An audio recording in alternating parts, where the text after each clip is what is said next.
तिप्लिङ पुग्दा मैले स्थानीय गाउँलेहरूसँग भेटघाट गर्ने अवसर पाएँ। उनीहरूको सरल जीवनशैली, आत्मीय व्यवहार र प्रकृतिसँगको गहिरो सम्बन्ध देखेर म प्रभावित भएँ।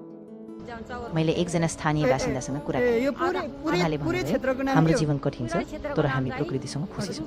यही पहाड, यही जङ्गल र यही संस्कृति हाम्रो पहिचान हो। उहाँका शब्दहरूले मलाई धेरै सोच्न लाग्यो। यहाँका आधुनिक सुविधाहरू सीमित भए पनि यहाँका मानिसहरूमा आपसी सहयोग, सम्मान र सामुदायिक भावना अझै जीवित छ।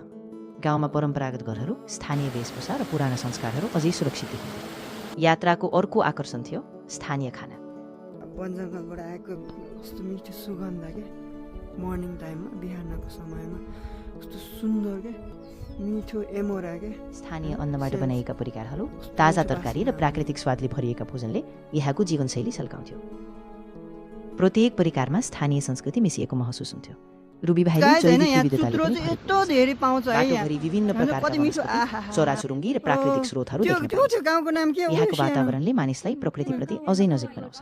शहरको व्यस्त जीवनबाट टाढा यहाँको शान्त वातावरणले मनलाई नयाँ ऊर्जा दिन्छ। जब यात्रा समाप्त हुँदै थियो, मैले महसुस गरेँ कि रुबी भाइले केवल एउटा पर्यटकीय गन्तव्य होइन, यो एउटा जीवित सङ्ग्रहालय हो जहाँ प्रकृति, संस्कृति र मानव जीवन एकअर्कासँग सुन्दर रूपमा जोडिएको छ।